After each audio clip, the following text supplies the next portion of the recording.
আশা করি সবাই ভালো আছেন। তো আজ আমরা পলিটি থেকে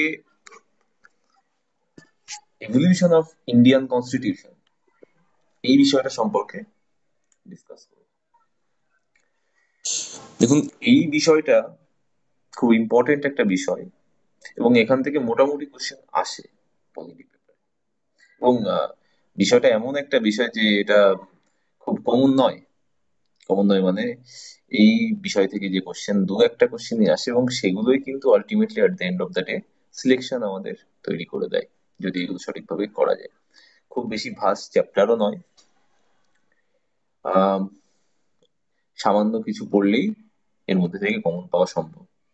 এবার পড়ার জন্য আমি যেমন প্রতিদিনকার মতো আজকেও বলছি, পড়ার জন্য বই প্রচুর রয়েছে, কিন্তু পড়বোটা কি সেই বিষয়টা আমি এখানে ফিগার আউট করার চেষ্টা করছি। চলুন তবে শুরু করা যাক। তো এই যে ব্রিটিশ যে যুগে, ব্রিটিশ আমলে, ব্রিটিশ শাসনের মধ্যে ভারতে কিছু অ্যাক্ট আনা হয়। তারা ব্রিটিশরা তো গভর্ন করছিল সেই সময়টা ইন্ডিয়াটাকে। তো গভর্ন করতে গেলে সবকিছুর একটা নথিপত্র, কিছু আইন কানুনের প্রয়োজন হয়। তো সেই প্রেক্ষিতে ব্রিটিশ সরকার বা প্রথমে প্রাথমিকভাবে ইস্ট ইন্ডিয়া কোম্পানি এবং ব্রিটিশ সরকার এরা কিছু অ্যাক্ট আনে এবং সেগুলো থেকেই আসলে আমাদের ইন্ডিয়ান কনস্টিটিউশনের এভলিউশন হয়েছে। বেশ, তো সাংবিধানিক অগ্রগতিও বলা যেতে পারে এই অ্যাক্টগুলোকে। তো প্রথমে একদম শুরুতে আমরা যেটা জানি যে পলাশির যুদ্ধ হয় 1757-এ। সেই সময় বাংলার গভর্নর ছিলেন, এই টার্মটা ভীষণ ইম্পর্টেন্ট, যে বাংলার গভর্নর ছিলেন আহ, ক্লাইভ, লর্ড ক্লাইভ। তিনি 3 বছরই ছিলেন, 1757 থেকে 1760 অব্দি। তারপর রেগুলেটিং অ্যাক্ট 1772-তে আসে। সেখানে বলা হয় যে আহ, কতগুলো ফিচার্স আছে এই অ্যাক্টটার। সেটা হচ্ছে, প্রাথমিকভাবে এটি যে রেকমেন্ড করে সেটা হচ্ছে ব্রিটিশ প্রধানমন্ত্রী, তৎকালীন সময়ে ব্রিটিশ প্রধানমন্ত্রী লর্ড নর্থ। এবার এখানে একটু ফাম্বেল করা হয় যে আমরা এটাও জানি যে নর্থ বুক বলে একজন ভাইস রয় ছিলেন। আর এই যে রেগুলেটিং অ্যাক্ট 1772 বা 1773, যেটাই বলি না কেন আমরা, এটা মোটামুটি 1773ও কিছু বইতে দেখা যায় এবং 1772ও কিছু বইতে দেখা যায়। তো যাই হোক, আমি 1772 ধরেই চলছি। তো এখন এই লর্ড নর্থ রেগুলেটিং অ্যাক্ট 1772 এর মোটামুটি বাস্তবায়ন করেন বা নথি রেকমেন্ড করেন। আর নর্থ বুক যিনি ছিলেন, উনি ভাইসরয় ছিলেন। উনি ওনার সময়কার যে বিশেষ একটা ঘটনা, সেটা হচ্ছে নাট্যাভিনয় নিয়ন্ত্রণ আইন উনি প্রত্যাবর্তন করেন। ওটা ওনার সঙ্গে রিলেট ছিল, তাই আমি এখানে আলাদা করে ইনফর্ম বা মেনশন করে দিলাম। তো যাই হোক, রেগুলেটিং অ্যাক্ট এটার একটা বিশেষ ফিচার্স, কতগুলো বিশেষ ফিচার্স আছে। তার মধ্যে দ্বৈত শাসন এর অবসান ঘটায়। শুধু তাই নয়, আমি একটু আগে বলেছি যে গভর্নর অফ বেঙ্গল, বাংলার গভর্নর ছিলেন আগে, প্রথম ছিলেন লর্ড ক্লাইভ এবং শেষ ছিলেন ওয়ারেন হেস্টিংস। কারণ এই রেগুলেটিং অ্যাক্টের মাধ্যমে গভর্নর অফ বেঙ্গলকে প্রমোট করা হয়, বা প্রমোট ঠিক নয়, নাম বদল করা হয় গভর্নর জেনারেল অফ বেঙ্গল। এই টার্মটা খুব important, governor general of Bengal, of India নয়। ইন্ডিয়া হলে সেটা কোনো কিছু চলে যাবে, সেটা আর পরে পরে আসে। এক্ষুনি 1772-তে আসে গভর্নর জেনারেল অফ বেঙ্গল, যেটা কিনা ফার্স্ট আমাদের ওয়ারেন হেস্টিংস। আর এখানে এই সময় সুপ্রিম কোর্ট 1774-এ, ক্যালকাটা, তখন কলকাতা ছিল না, ক্যালকাটায় সুপ্রিম কোর্টের স্থাপনা হয় এবং তার প্রধান বিচারপতি এলিজা ইম্পে। এটা মেনশন করা হয়নি, এগুলো পাওয়া যাবে বইতে। এলিজা ইম্পে প্রধান বিচারপতি হিসেবে নিযুক্ত হন। আচ্ছা, এরপর রেগুলেটিং অ্যাক্ট 1772 বা 1773 এর পর আসে কি, পিটস ইন্ডিয়া অ্যাক্ট বা পিটের ভারত শাসন আইন 1784। ডিরেক্টলি কোশ্চেন এক্সামে দেওয়া হয়, পিট ভারত শাসন আইন কবে প্রস্তাবিত বা কবে লাগু হয়, কবে এটা বাস্তবায়িত হয়। কত সালে। তো এটা ডিরেক্টলি কোশ্চেন আসে, খুব আনকমন কিছু নয়, 1784, এটা একটা ডিরেক্ট কোশ্চেন হয়। এবার এখানে কি হয়, এই যে গভর্নর জেনারেল এবং তার যে 4টে মেম্বার নিয়ে রেগুলেটিং অ্যাক্ট 1773-তে বলা হয় যে গভর্নর জেনারেল থাকবেন একজন, গভর্নর জেনারেল অফ বেঙ্গল থাকবে, এবং তার যে কাউন্সিল সেখানে থাকবে 4জন মেম্বার। এবার পিট ভারত শাসন আইনে কি করে, ওটাকে কমিয়ে দেয়, মেম্বারটাকে 4জন থেকে 3জন করে দেয়, আর কিচ্ছু করা না। কিছু আমরা যখন ফার্দার অ্যাপ্রোচ করবো, ডিসকাশন যতটা এগোবে তখন দেখবো বেশ কতগুলো কনজিকিউটিভ যে অ্যাক্ট আসে সেগুলোতে আগের অ্যাক্টার অ্যাক্টগুলোর মেম্বার, নাম্বার অফ মেম্বার থেকে একটা দুটো নাম্বার অফ মেম্বার কমিয়ে দিয়েছে, এরকমটা আমরা দেখতে পাবো। তো আমরা এটা এভাবেই মনে রাখবো যে ফার্স্ট আসে 1773-তে রেগুলেটিং অ্যাক্ট, সেখানে একজন গভর্নর জেনারেল অফ বেঙ্গল হয় এবং তার 4জন কাউন্সিলে 4জন মেম্বার থাকে। তারপর আসে পিটস ভারত শাসন আইন, যেটা নাকি ওই রেগুলেটিং অ্যাক্টটাকে একটু স্ট্রেংথেন, ফর্টিফাইড করার জন্য আসে আর কি। তো সেখানে মেম্বারের সংখ্যা, নাম্বার অফ মেম্বার 4 থেকে 3 কমিয়ে দেয়। আর কি করে, বোর্ড অফ কন্ট্রোল গঠন করা হয় এবং 6জন কমিশনারকে নিয়ে বোর্ড অফ কন্ট্রোল গঠন করা হয় 6জন কমিশনারকে নিয়ে। আর এই যে বোর্ড অফ কন্ট্রোলের প্রথম সভাপতি ছিলেন হেনরি ডান্ডাস। আমাদের এই জিস্ট জিস্ট পয়েন্ট গুলোই মনে রাখতে হবে। এই যে আইনগুলো কিন্তু আরো অনেক বড় বড় একটা হিউজ হিউজ পয়েন্টস নিয়ে সম্বলিত হয়েছে, কিন্তু আমাদের সবকিছু মনে রাখার প্রয়োজনে এই জিস্ট কতগুলো পয়েন্টই মনে রাখলেই আমাদের পক্ষে সাফিসিয়েন্ট হবে। এরপর চলে এলো চার্টার অ্যাক্ট 1993, 1793, এখানে একটা এরাটাম হয়েছে, এটা 1793 হবে। তো এই যে চার্টার অ্যাক্ট 1793-তে কি হয়, ওই যে কমিশনার, যে বোর্ড অফ কন্ট্রোলে 6জন কমিশনার ছিল সেটাকে আবার কমিয়ে কি 5জন কমিশনার করে দিল। তো আমরা দেখতে পেলাম যে রেগুলেটিং অ্যাক্ট 1773-তে 4জন মেম্বার নিয়ে গভর্নর জেনারেলের একটা কাউন্সিল তৈরি হয়। সেখান থেকে কি করে, পিটস ইন্ডিয়া অ্যাক্টে কি করে, ওই 4জন মেম্বার থেকে কমিয়ে 3জন করে দেওয়া হয়, শেষ। এবার পিটস ইন্ডিয়া অ্যাক্টে নতুন একটা সংযোজন হয়, যেটা বোর্ড অফ কন্ট্রোল, এবং সেখানে সেটা গঠিত হয় 6জন কমিশনার নিয়ে। তারপর কি আসে 1793-তে চার্টার অ্যাক্ট আসে। এই চার্টার অ্যাক্টে কি করে, আচ্ছা কমিশনার 6জন ছিল, একটু কমিয়ে দাও, কিছু তো মডিফিকেশনের প্রয়োজন আছে, কমিয়ে দিল। এটাই মনে রাখতে হবে, কোশ্চেন ডিরেক্টলি আসে যে বোর্ড অফ কন্ট্রোলের 6জন কমিশনার থেকে 5জন কমিশনার কমানো হয় বা 5জন কমিশনার করা হয় নিম্নোক্ত কোন চার্টার অ্যাক্টে, ডিরেক্টলি এরকম আসতে দেখা গেছে। বেশ, এবার কি চার্টার অ্যাক্ট 1813, আচ্ছা এগুলোকে বাংলায় সনদ আইনও বলে, সনদ আইন 1813। এখনো অব্দি আমরা ভারত শাসন আইন এগুলো শুনছি না, কারণ এগুলো শুনতে পারবো আমরা মোটামুটি মহাবিদ্রোহ 1857 সালের পর থেকে। তার আগে যত অ্যাক্ট এসে সব চার্টার অ্যাক্ট নামে পরিচিত, ঠিক আছে। তো তারও একটা কারণ আছে, আমি মহাবিদ্রোহের ওখানে গিয়ে বলবো, এখন নয়। বেশ, তো চার্টার অ্যাক্ট 1813, এবার 1813-তে চার্টার অ্যাক্ট। এটা এখানে একটা বিশেষ বিশেষ ইম্পর্টেন্ট কোশ্চেন, যেটা হচ্ছে ট্রেড মনোপলির একটা এন্ড চলে আসে, trade monopoly of East India Company come to an and.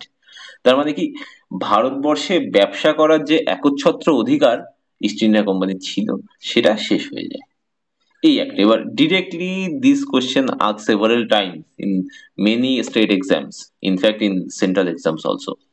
তো ট্রেড মনোপলি শেষ হয় বা ব্যবসা করার একছত্র অধিকার শেষ হয় চার্টার অ্যাক্ট 1813-এ, শেষ, আর কিছু নেই এখানে। এবার আমরা চলে আসবো চার্টার অ্যাক্ট 1833। চার্টার অ্যাক্ট 1833-তে ও কিছু মডিফিকেশন হয়, এটা খানিকটা চার্টার অ্যাক্ট 1772 বা 1773 এর মতো। এখানে কি হয়, 1772-তে আমরা করেছি কি, গভর্নর অফ বেঙ্গল ছিল, ওটাকে গভর্নর জেনারেল অফ বেঙ্গল করে দিল, হলো। এবার কি, চার্টার অ্যাক্ট 1883-তে গভর্নর জেনারেল অফ বেঙ্গল তো ছিল আমাদের, সেখান থেকে গভর্নর জেনারেল অফ ইন্ডিয়া করে দেওয়া হলো। এই যে ছোট ছোট বিষয়, এগুলো সবই আমাদের কাছে জানা শোনা, কিন্তু আমাদেরকে এক্স্যাক্টলি পয়েন্ট টু পয়েন্ট জানতে হবে এটা কোন অ্যাক্টের মাধ্যমে হয়, এটাই কোশ্চেন আসে। তো গভর্নর জেনারেল অফ বেঙ্গল হয়ে যায় গভর্নর জেনারেল অফ ইন্ডিয়া, এবং first governor general of Bengal, first governor general of Bengal আমরা যেটা বলেছি ওয়ারেন হেস্টিংস, তেমনি first governor general of India হবে উইলিয়াম বেন্টিং। আবার একই রকম ভাবে উইলিয়াম বেন্টিংই কিন্তু last governor general of Bengal. Last governor general of Bengal William Bentinck, first governor general of India William Bentinck. আমাদের ক্রোনোলজিক্যালি ধীরে ধীরে বুঝতে হবে, মুখস্থ করলে বেশি দিন মনে থাকবে না। এটা যদি এইরকম ভাবে একটু থিওরিটিক্যালি বোঝা যায় গল্পের মতো করে, তবে আমাদের কাছে ব্যাপারগুলো একদম গেঁথে যাবে, কমপ্লিটলি পার্মানেন্টলি হয়ে যাবে, অসুবিধা হবে না। আর এই যে চার্টার অ্যাক্ট 1833-তে ল কমিশনার, ল কমিশনার বা ল কমিশনারেট গঠিত হয়, এবং প্রথম যে ল কমিশনার ছিলেন তার নাম ছিলেন মেকলে। মেকলে ছিলেন ওই ল কমিশনারেটের চেয়ারম্যান। আচ্ছা, তো এবং যে গভর্নর জেনারেল যে গভর্নমেন্ট ছিল আগে, তো এই 1833-র আগে তো গভর্নর জেনারেল অফ বেঙ্গল ছিল। তো 1833-তে বলে যে গভর্নর জেনারেল যে গভর্নমেন্টটা ছিল, বেঙ্গলের যে গভর্নমেন্টটা ছিল, সেটার নাম হয়ে যাবে গভর্নমেন্ট অফ ইন্ডিয়া নাম, সেটার নাম হবে গভর্নমেন্ট অফ ইন্ডিয়া। এখান থেকেই গভর্নমেন্ট অফ ইন্ডিয়া অ্যাক্ট শুরু হচ্ছে, ঠিক আছে? বেশ।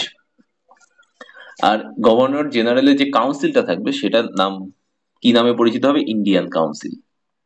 এই যে কিছু কিছু পয়েন্ট আমাদেরকে এখান থেকে মনে রাখার প্রয়োজন আছে। তারপর আমরা চলে যাব চার্টার অ্যাক্ট 1853-তে, 1853 সালে। এই সময় গভর্নর জেনারেল অফ ইন্ডিয়া ছিলেন লর্ড ডালহৌসি। তো ডালহৌসির একটা রিপোর্টের উপর বেস করে এই চার্টার অ্যাক্টটা তৈরি করা হয় 1853-তে। আর এটাই কিন্তু সর্বশেষ চার্টার অ্যাক্ট। এখন একটু যদি ঘুরিয়ে কোশ্চেন আসে সর্বশেষ চার্টার অ্যাক্ট কোনটি, তখন আমাদেরকে বলতে হবে 1853 চার্টার অ্যাক্ট। প্রথম যে চার্টার অ্যাক্ট আসে, আমরা যদি পেছনে দেখি, প্রথম চার্টার অ্যাক্ট 1793-তে, তার আগে ছিল রেগুলেটিং অ্যাক্ট, রেগুলেট করার জন্য যে অ্যাক্ট করা হয়েছিল। বেশ বেশ। তো এই লর্ড ডালহৌসির আমলে আমরা জানি রেলওয়ে সূত্রপাত হয় 1853-তে। এটা একটা খুব কমন বিষয়, এটাতে খুব একটা অসুবিধা নেই। কিন্তু এখানে আর একটা যেটা ইম্পর্টেন্ট ফিচার্স থাকে এই চার্টার অ্যাক্টার, সেটা হচ্ছে ইন্ডিয়ান কাউন্সিল, যেটা 1833-তে তৈরি হয়। গভর্নমেন্ট জেনারেলের যে কাউন্সিল ছিল সেটার নাম বদলে কি হয়? Indian council. এটাকে দুটো ভাগে ভাগ করে দেওয়া হয়, একটা হচ্ছে এক্সিকিউটিভ কাউন্সিল, লেজিসলেটিভ কাউন্সিল, এই দুটো ভাগে ভাগ করে দেওয়া হয়। এগুলোই ফিচার্স। এরপর চার্টার অ্যাক্ট শেষ হতে হতে শুরু হয়ে যায় আমাদের সিপাহী বিদ্রোহ বা মহাবিদ্রোহ বা রিভোল্ট অফ 57, সিপাহী মিউটিনিটি। তো সিপাহী মিউটিনিটি যখন হয়, মহাবিদ্রোহ যখন হয়, তখন গভর্নর জেনারেল ছিলেন লর্ড ক্যানিং, সেটা কম বেশি আমরা সবাই জানি। তো লর্ড ক্যানিং থাকার পর একটা আমাদের রিভোল্ট হয়। তো এই সময় ব্রিটিশ গভর্নমেন্ট দেখে না ইন্ডিয়াতে তো ঠিক হচ্ছে না, পরিস্থিতি তো সামলাতে হবে, তাই কি করা হয় যে কোম্পানির শাসনের সম্পূর্ণভাবে অবসান ঘটে যায়। এবার থেকে কি ইন্ডিয়াকে শাসন করবে ডাইরেক্ট ব্রিটিশ গভর্নমেন্ট। তো কোম্পানির শাসনের অবসান ঘটে কোন আইন দ্বারা? Government of India act 1853। এটা ভীষণ ইম্পর্টেন্ট কোশ্চেন, পরীক্ষায় আসার মতো কোশ্চেন, প্রবাবল টু কাম। বেশ।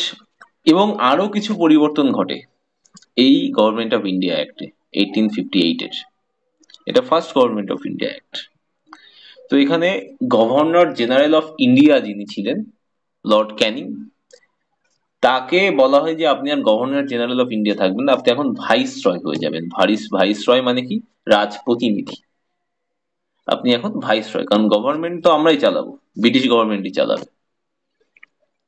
তো আপনি রাজ প্রতিনিধি হিসেবে এখানে থাকবেন। তো এখান থেকে কোশ্চেন তৈরি হয়, ফার্স্ট ভাইসরয় কে ছিলেন? লর্ড ক্যানিং, অনলাইনার। Last governor general of India কে ছিলেন? Lord Canning. বেশ। তো এখন এই যে অ্যাক্টের মাধ্যমে একটা নতুন নতুন সংযোজন আসে, সেটা হচ্ছে secretary of state for India. এই রকম একটা সেক্রেটারির নতুন সংযোজন হয়। তো secretary of state for India, এনার আয়তায় থাকবে 15 জন মেম্বার। তো এই 15 জন মেম্বার সহ একজন secretary of state for India হিসেবে একটা পদ এখানে তৈরি করা হয়। বেশ, তো এই চলে গেল আমার 1858 এর ফার্স্ট গভর্নমেন্ট অফ ইন্ডিয়া অ্যাক্টের কিছু জিস্ট বিষয়। এখানে এগুলোই পড়তে হবে। আমি খুব কনসাইজলি করার চেষ্টা করছি, কারণ এই বিষয়টাতে কতগুলো 7 থেকে 8টা অ্যাক্টই আছে, সেগুলো আমাদের সাংবিধানিক অগ্রগতির পেছনে একটা বিশেষ ভূমিকা পালন করে এবং এখান থেকে কোশ্চেন আসে, এবং অনেক স্টুডেন্টসরাই, majority of the students ignore this topic actually, এই বিষয়টাকে অবহেলা করে এবং এখান থেকে কোশ্চেন আসলে তারা অ্যাটেম্প্ট করে না। আমি কেন শুরুতে বললাম যে এখান থেকে কোশ্চেন আসলে যদি অ্যাটেম্প্ট করা হয় কারেক্টলি, সেটা আমাদের সিলেকশন দেবে, কারণ মেজরিটি অ্যাটেম্প্ট করবে না। These 1 or 2 marks will ensure our selection. Anyway, let's continue. তো এবার চলে আসছে, এর মধ্যে আরো কয়েকটা গভর্নমেন্ট অফ ইন্ডিয়া অ্যাক্ট চলে যায় 1858 এর পর থেকে। যেমন 1861-এ ইন্ডিয়ান কাউন্সিল অ্যাক্ট আসে, মানে কাউন্সিল থেকে যেটা আসে, ইন্ডিয়ান কাউন্সিল তৈরি হয়ে যায়। তারপরে আবার 1892-তে ইন্ডিয়ান কাউন্সিল অ্যাক্ট আসে। তো এগুলোতে আমার খুব একটা মনে রাখার বিষয় কিছু নেই, খুব একটা প্রয়োজনীয় নয়। প্রয়োজনীয় কথা ডিরেক্টলি মর্লি মিন্টো রিফর্মস, যেটা 1909-এ আসে, 1909 সালে। এবং এখান থেকে একটা বিষয় ভীষণ ইম্পর্টেন্ট, ওই একটা বিষয়ই পড়বো, সবকিছু পড়বো না, যেটা মুসলিমদের পৃথক নির্বাচনের অধিকার এখানে দেওয়া হয়। দ্যাট মিনস মুসলিমরা আলাদা করে নির্বাচন করতে পারবে, এই মর্লে মিন্টো রিফর্মস এর মাধ্যমে এটুকু বলে দেওয়া হয়। এবং এখান থেকেই মূলত ধরায় পার্টিশনের যে বীজ, সেটা তো অ্যাকচুয়ালি 1909 সালে মুসলিম লীগ প্রতিষ্ঠিত হয় আগা খান দ্বারা, সেটা সেখান থেকে সূত্রপাত হয়। যদিও বা আরো আগে থেকেই হয়, কিন্তু আমি অত দেখতে যাচ্ছি না। হিন্দু মুসলিম যে বিষয়টা, এটা এরকম ভাবে যদি আমাদের তৎকালীন সময়ের বুদ্ধিজীবীরা না ভাবতেন, তাহলে হয়তো অন্যরকম কিছু হতে পারতো। তো যাই হোক, আমরা যেটা পড়ছি সেখানে ফিরে আসি। মন্টেগু চেমসফোর্ড রিপোর্ট, তারপর চলে আসে মন্টেগু চেমসফোর্ড। আচ্ছা, এটা একটু বলে দিই, মর্লে মিন্টো যে রিফর্মস 1990 আসে, এর মধ্যে ছিলেন মর্লে, যেটা দুটো নাম আছে দেখুন, মর্লে একটা মিন্টো। তো মর্লে ছিলেন তৎকালীন secretary of state for India, Minto ছিলেন ভাইসরয়। একই রকম ভাবে মন্টেগু চেমসফোর্ড, মন্টেগু ছিলেন, যেটা 1919-এ আসে, মন্টেগু ছিলেন secretary of state for India, আর চেমসফোর্ড ছিলেন তখনকার ভাইসরয়। বেশ, তো এই মন্টেগু চেমসফোর্ডে আবার কি করা হয়, দ্বৈত ব্যবস্থা চালু করা হয়, যেটা কিন্তু 1772-তে রদ করে দেওয়া হয়, অবসান ঘটায়। কিন্তু মন্টেগু চেমসফোর্ড 1909-এ কি করে, আবার দ্বৈত ব্যবস্থা শুরু করে, এবং এখানে আরো একটা বিষয়, আবার এই দ্বৈত ব্যবস্থাটাকেই আবার অবসান করা হয় 1935-এর গভর্নমেন্ট অফ ইন্ডিয়া অ্যাক্টে। তো আমরা কতগুলো বিষয় দেখতে পেলাম, আমরা দেখতে পেলাম এর মধ্যে থেকেই। বেশ, এছাড়া মন্টেগু চেমসফোর্ড যে 1919 ইন্ডিয়ান অ্যাক্ট অনুসারে, সেখানে কেন্দ্রে দ্বিকক্ষ বিশিষ্ট আইনসভা, যেটাকে আমরা বাই ক্যামেরাল সিস্টেম বলি, তো সেটারও এখানে এই আইনে এটার উল্লেখ রয়েছে। এবং এখানে আইনসভাকে দুটো ভাগে ভাগ করা হয়, একটা আপার হাউস, যেটাকে আমরা কাউন্সিল অফ স্টেট বলি, আর একটা লেজিসলেটিভ অ্যাসেম্বলি বা লোয়ার হাউস বলে থাকি।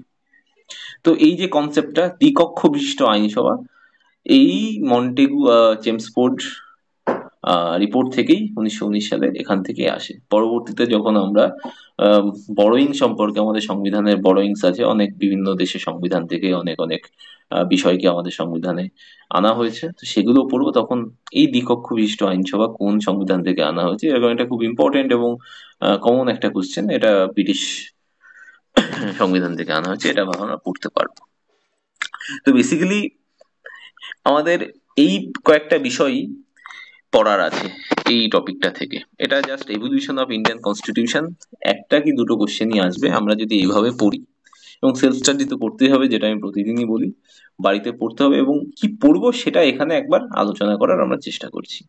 আর নিজেদের নোটস যদি করা সম্ভব হয় সেটা খুবই ভালো হয়।